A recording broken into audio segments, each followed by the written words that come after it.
nomor 52 tahun 2025, yaitu tentang profesi, karir, dan penghasilan dosen. Ibu Bapak, tentu yang akan kita sampaikan dan pertanyaan-pertanyaan mendasar yang disampaikan oleh Ibu Bapak semua, yaitu apa yang baru di Permendikti-Saintek 52 ini dibandingkan permen sebelumnya, yaitu Permen 44 tahun 2024. Yang pertama yaitu tentang definisi dosen tetap dan tidak tetap. Ini ada hal yang menguatkan. Kemudian yang kedua terkait dengan pengaturan mengenai pengadaan, pengangkatan, penyetaraan dan pemberhentian dosen. Kemudian yang ketiga tentang syarat dan mekanisme sertifikasi dosen. Kemudian yang berikutnya terkait dengan pengaturan Profesor Emeritus, kemudian mekanisme penentuan tunjangan profesi dosen non-ASN. Ibu Bapak, kami akan masuk ke materi substansi yang ada di Permen 52. Secara garis besar, bagian-bagian yang ada di permen tersebut yaitu pertama, mengatur terkait dengan profesi dosen, yang kedua, terkait dengan karir dosen, yang ketiga, penghasilan dosen, kemudian ada ketentuan peralihan dan ketentuan penutup. Masuk ke profesi dosen di pengaturan Permen 52, di dalamnya ada 6 hal yang diatur, yaitu terkait dengan status dan jabatan akademik dosen, yang kedua terkait dengan kualifikasi dan kompetensi dosen, yang ketiga terkait pengadaan, pengangkatan, penyetaraan dan pemberhentian dosen, kemudian yang keempat terkait dengan sertifikasi dosen, yang kelima beban kerja dosen, kemudian yang keenam kode etik dosen. Ibu Bapak, masuk terkait dengan pengaturan status dosen. Ini berbeda dengan Permen 44, ada penguatan di dalamnya, yaitu pengaturan mengenai dosen tetap bekerja penuh waktu pada perguruan tinggi dengan beban kerja minimal 12 SKS dan memenuhi kinerja tridharma terencana dan termonitor. Sedangkan untuk dosen tidak tetap, yaitu tidak bekerja penuh waktu pada perguruan tinggi dengan tidak memenuhi beban kerja 12 SKS dan tidak memenuhi kinerja tridharma terencana dan termonitor, namun keduanya wajib terdaftar pada Pangkalan Data Pendidikan Tinggi atau PD Dikti. Jadi persamaannya keduanya wajib terdaftar pada PD Dikti. Kemudian ada yang sudah bertanya di awal. Sudah ada yang bertanya di awal, yaitu terkait dengan status pengajar non-dosen. Kami juga sudah sampaikan, untuk pengajar non-dosen kita menggunakan regulasi yang, karena regulasi Permen 52 ini kita khususkan untuk dosen. Untuk pengajar non-dosen itu kita menggunakan permen terkait dengan data dikti yang sudah terbit sebelumnya. Kemudian yang berikutnya, pengaturan mengenai jabatan fungsional dosen, ini ada di pasal 3, Ibu Bapak semua. Pertama yaitu asisten ahli, akan dibina oleh lektor kepala atau profesor. Kemudian lektor dibina oleh lektor kepala atau profesor. Kemudian lektor kepala dibina oleh profesor. Untuk yang guru besar, ini mandiri dan kolaboratif dan membina jenjang di bawahnya. Sebagai catatan, promosi dilakukan sesuai kebutuhan dosen pada setiap jenjangnya. Berikutnya di pasal 5 dan 6, Ibu Bapak semua, mengatur mengenai kualifikasi dosen. Ini juga ada penguatan dari permen sebelumnya, dari Permen 44, yaitu untuk kualifikasi akademik. Ada tambahan untuk kualifikasi di program profesi spesialis dan subspesialis. Apa yang terkait dengan pengaturan kualifikasi akademik? Yang pertama, untuk program diploma dan sarjana itu adalah lulusan magister dan lulusan magister atau magister terapan. Kemudian untuk program magister dan doktor itu adalah lulusan doktor dan lulusan doktor atau doktor terapan. Ini saya terlalu bersemangat. Kemudian yang berikutnya program profesi adalah lulusan spesialis atau magister dengan pengalaman kerja minimal 2 tahun. Untuk program spesialis adalah lulusan subspesialis, doktor atau spesialis dengan pengalaman kerja minimal 2 tahun. Kemudian untuk program subspesialis adalah lulusan subspesialis atau doktor dengan pengalaman kerja minimal 5 tahun. Sedangkan untuk kualifikasi lainnya yaitu berupa keahlian dengan prestasi luar biasa dan atau kinerja atau pengalaman kerja sebelumnya. Kemudian di pasal 7 kita memperkuat apa yang disebut dengan kompetensi dosen. Ini berbeda dengan pendefinisian yang ada di Permen sebelumnya. Kami menelaah dari berbagai sumber, kemudian kita normakan di pasal 7 ini. Yang pertama adalah kompetensi pedagogik. Kompetensi pedagogik ini adalah kemampuan merancang dan melaksanakan pembelajaran serta mengoptimalkan potensi mahasiswa melalui pengalaman belajar. Kemudian yang kedua, kompetensi kepribadian, yaitu memiliki karakter luhur, kedewasaan emosi, dan menjadi teladan yang menjunjung tinggi etika serta moral akademik. Kemudian yang ketiga, kompetensi sosial, yaitu kemampuan berkomunikasi efektif, berkolaborasi dalam tim, membangun jejaring dengan sivitas akademika maupun masyarakat luas. Yang keempat adalah kompetensi profesional, yaitu penguasaan materi keilmuan secara mendalam, serta kemampuannya untuk mengembangkan dan menerapkan ilmu tersebut secara berkelanjutan. Berikutnya Ibu Bapak semua, pengaturan mengenai pengadaan, pengangkatan, penyetaraan, dan pemberhentian dosen. Di sini juga ada penguatan dan tambahan norma yang kami masukkan di sini. Seperti halnya di pengadaan dan pengangkatan, kita tetap mengacu khususnya untuk yang ASN, ini mengacu regulasi di atasnya. Kemudian terkait dengan penyetaraan, ini ada hal-hal baru di dalamnya bahwa kita memungkinkan untuk diaspora, dosen-dosen warga negara Indonesia yang menjadi dosen di luar negeri untuk menjadi dosen di dalam negeri. Kemudian juga ada pengaturan pemberhentian. Kami mulai dari pengadaan. Untuk pengadaan, ini pelaksananya dilakukan oleh Kementerian, PTNBH, dan Badan Penyelenggara. Sudah sangat jelas di sini Ibu Bapak semua, untuk PTN yang bukan PTNBH ini tidak bisa untuk pengadaan, harus melalui kementerian untuk hal ini. Kemudian untuk syarat kualifikasi awal yaitu asisten ahli wajib memiliki ijazah magister terapan atau sertifikat profesi spesialis.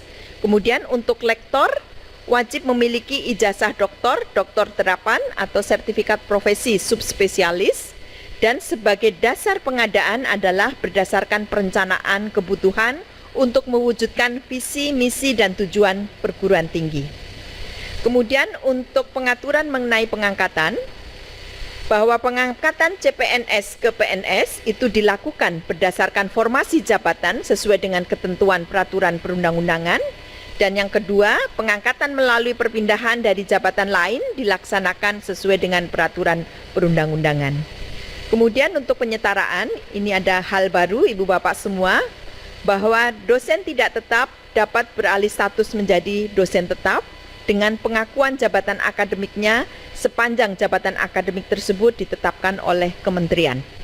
Kemudian untuk dosen warga negara Indonesia dari perguruan tinggi luar negeri dapat beralih menjadi dosen pada PTNBH atau PTS dengan syarat telah memiliki jabatan akademik paling rendah associate professor atau sebutan lain yang setara dari perguruan tinggi luar negeri dan berusia paling tinggi 60 tahun. Kemudian pengaturan mengenai pemberhentian kita bedakan, yaitu pemberhentian atas permintaan sendiri dan tidak atas permintaan sendiri. Untuk pemberhentian atas permintaan sendiri dapat diangkat kembali menjadi dosen non-PNS dalam jabatan akademik sebelum diberhentikan. Kemudian untuk pengaturan tidak atas permintaan sendiri, ini diatur ada masa di mana dosen wajib untuk melakukan proses adaptasi sebelum kemudian ada permintaan diangkat kembali menjadi dosen. Ada di norma di ayat terkait dengan pasal tersebut.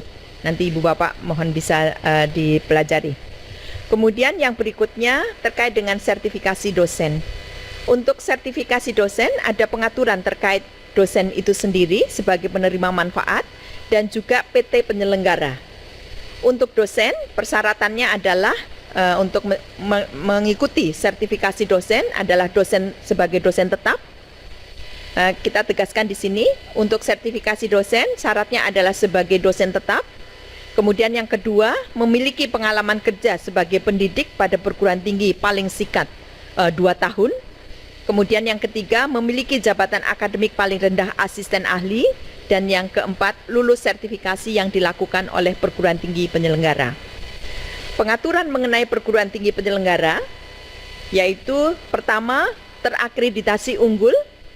Kemudian kedua, memiliki program studi yang relevan dengan rumpun ilmu bidang studi dosen yang mengikuti proses sertifikasi dosen.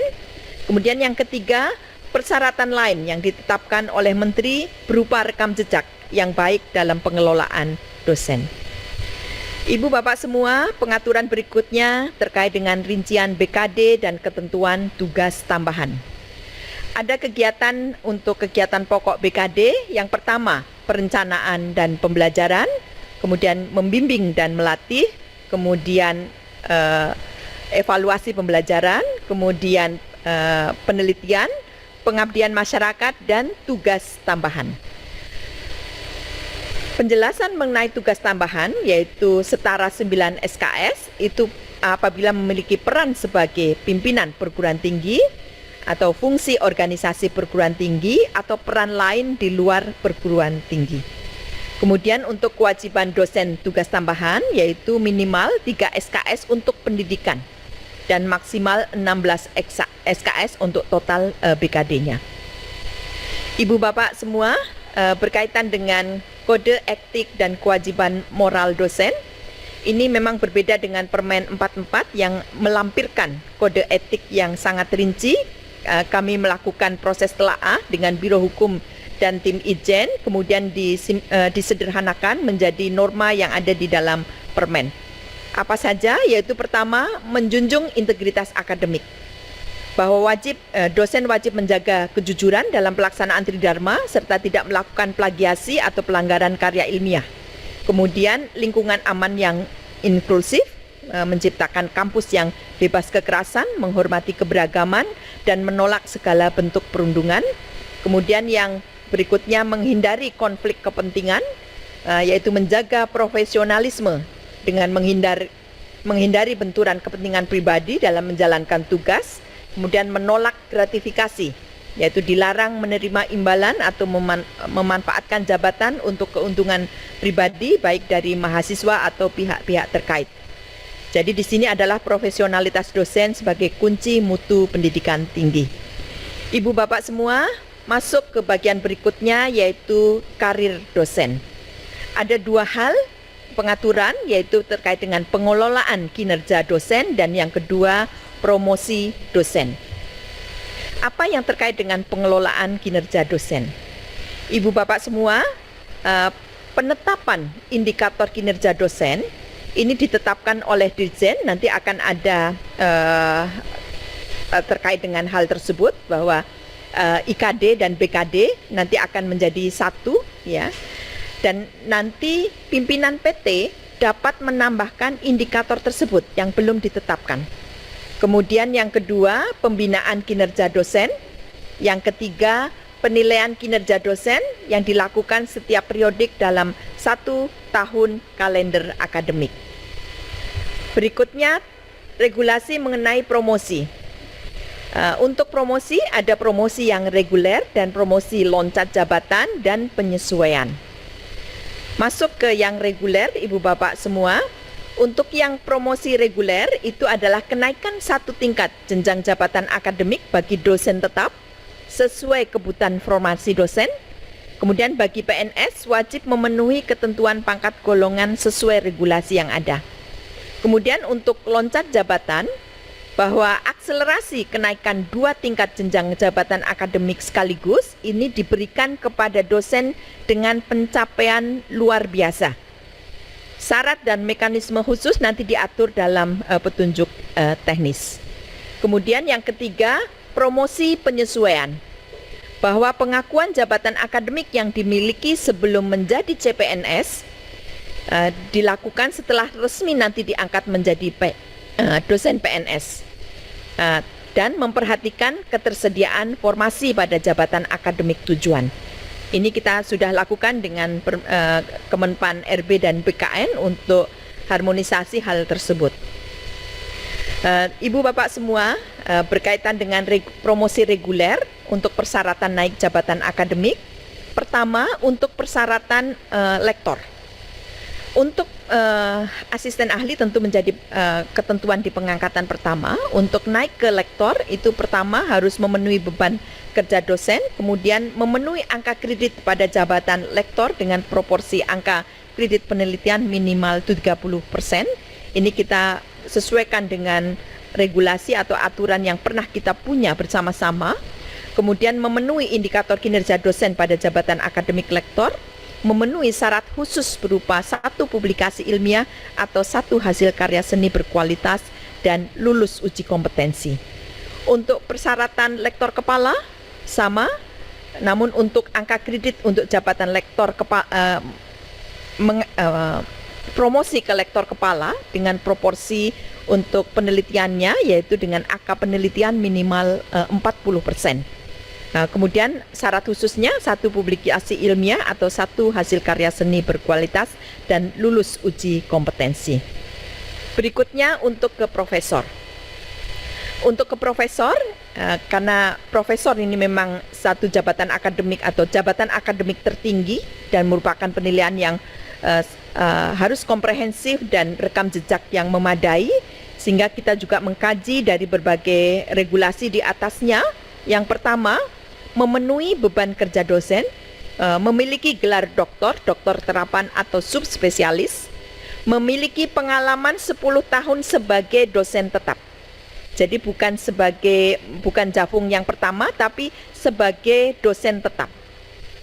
Kemudian memiliki angka kredit jabatan akademik profesor dengan proporsi angka kredit penelitian minimum 45%, memenuhi indikator kinerja dosen pada jabatan akademik profesor, memiliki sertifikat pendidik untuk dosen, dan memiliki minimal syarat khusus berupa 2 publikasi ilmiah atau 2 hasil karya seni berkualitas dan lulus uji kompetensi.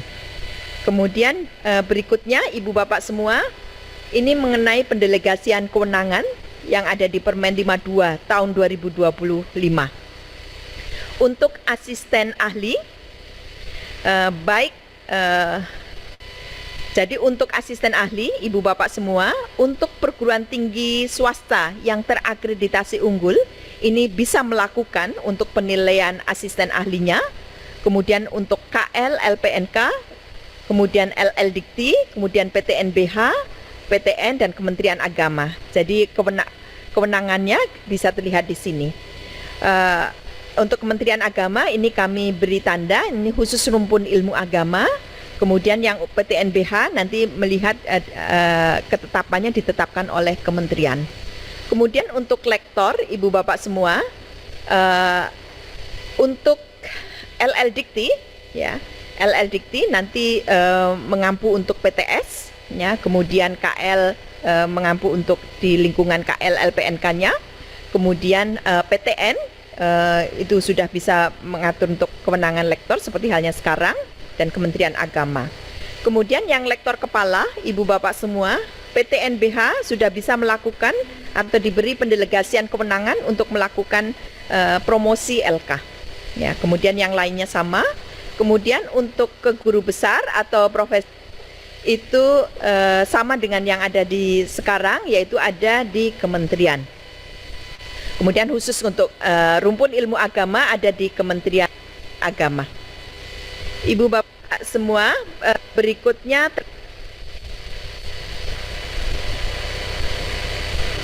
penilaian uji kompetensi. Jadi ini ada beberapa pertanyaan juga dari dosen muda. UKOM ini yang dimaksud apa? Ya, UKOM ini yang dimaksud adalah terkait dengan penilaian kenaikan jabatan akademik. Jadi berbeda dengan UKOM yang ada di sertifikasi dosen. Jadi Ibu Bapak semua, kami membaca juga beberapa pertanyaan-pertanyaan yang ada. Kemudian yang berikutnya, kalau tadi terkait dengan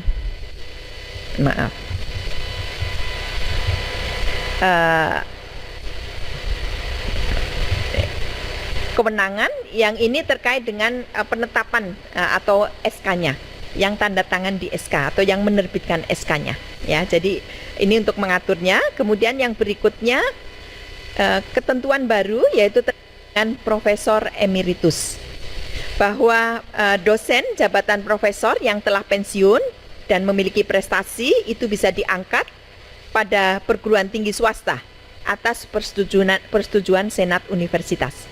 Kemudian statusnya nanti akan menjadi dosen tetap dan diperhitungkan dalam penjaminan mutu.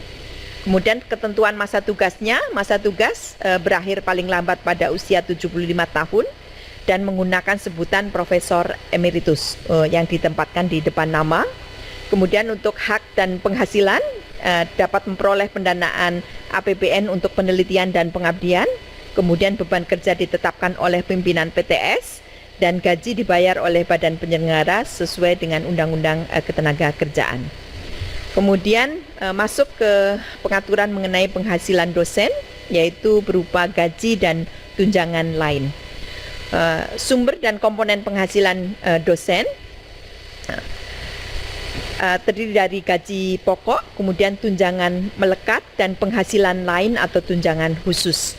Untuk sumber pembayaran, penghasilan dosen dibayarkan oleh kementerian, kemudian oleh PTNBH atau badan penyelenggara, dalam hal ini PTS, selaku pemberi kerja sesuai dengan status kepegawaian dosen. Gaji pokok dibayarkan sesuai peraturan perundang-undangan untuk ASN atau ketentuan ketenagakerjaan dan di atas kebutuhan hidup minimal untuk non-ASN di PTS dan PTNBH. Di luar gaji pokok itu adalah tunjangan melekat, yaitu tunjangan yang melekat pada gaji seperti tunjangan keluarga, pangan, serta ketentuan lain yang berlaku.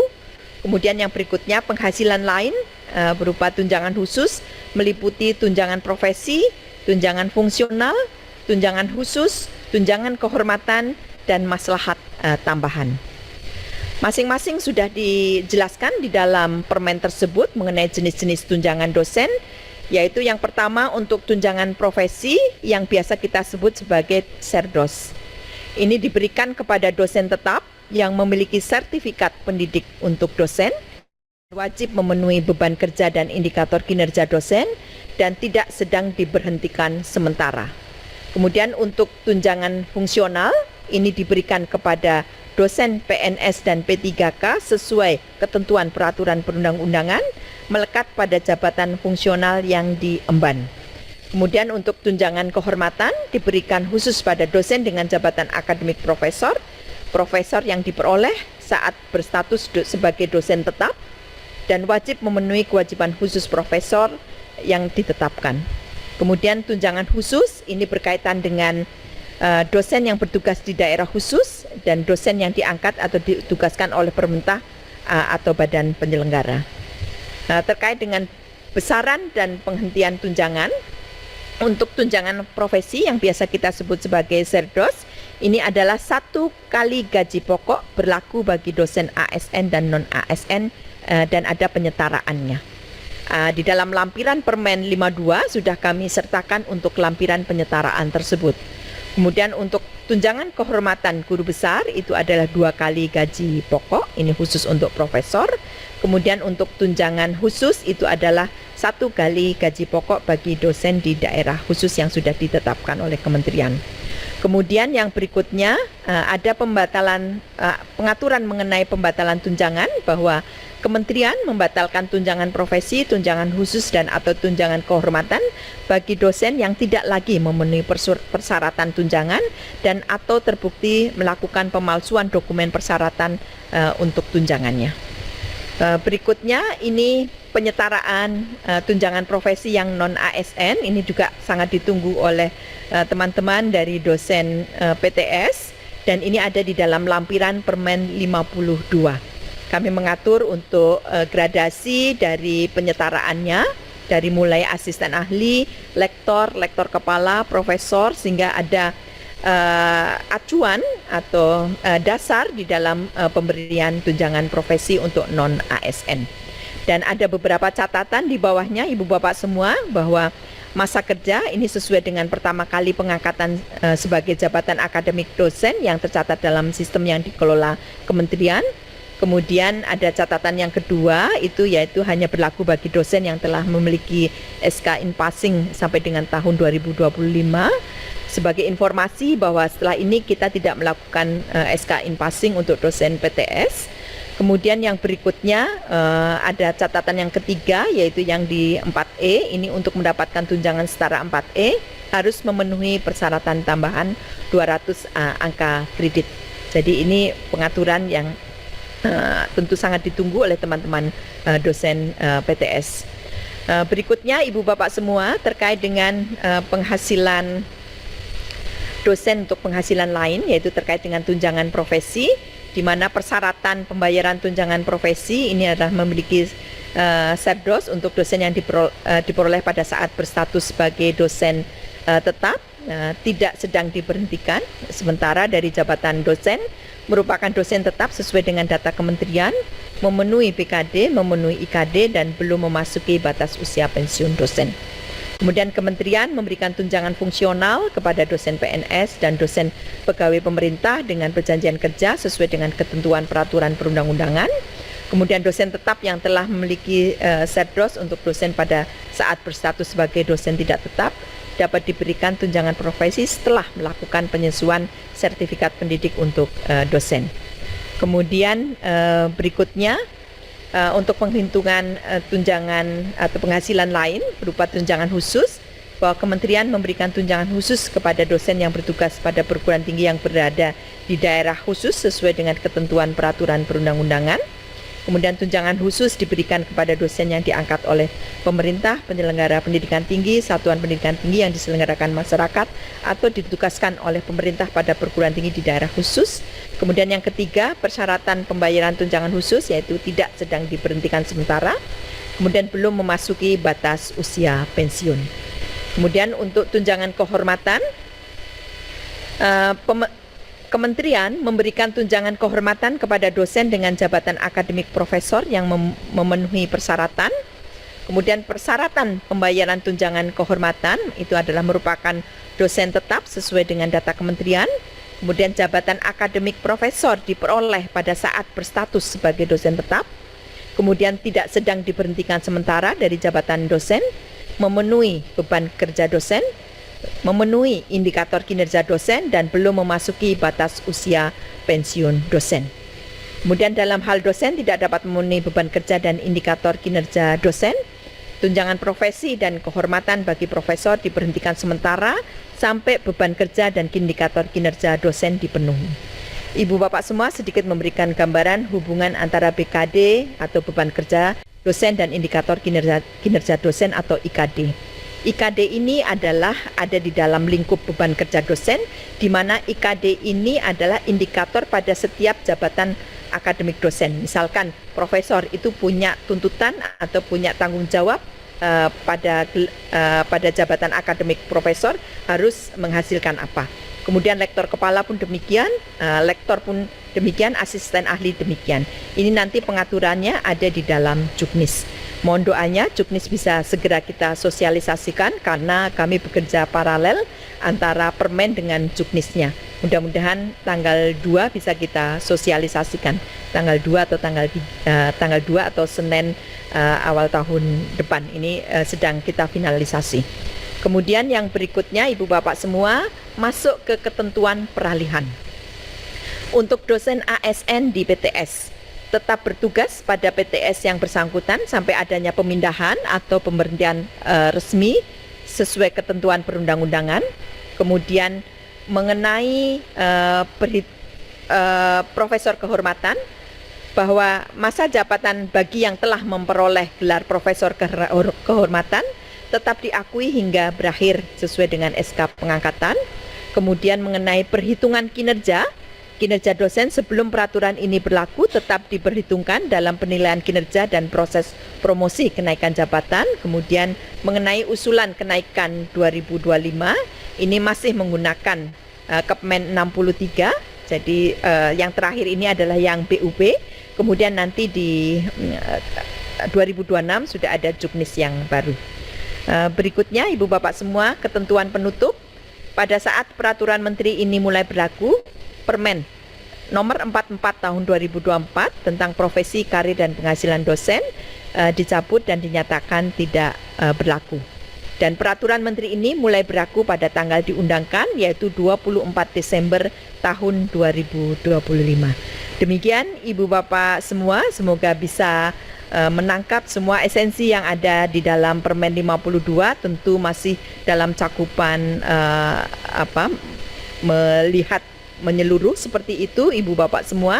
Nanti secara berjalan dengan waktu dan juga nanti ketika sosialisasi Juknis, nanti kami juga buka komunikasi dengan Ibu Bapak semua untuk kegiatan sosialisasi Juknisnya. Demikian, terima kasih. Wabillahi taufik wal hidayah. Wassalamualaikum warahmatullahi wabarakatuh. Semoga ini menjadi berkah bagi kita semua. Terima kasih.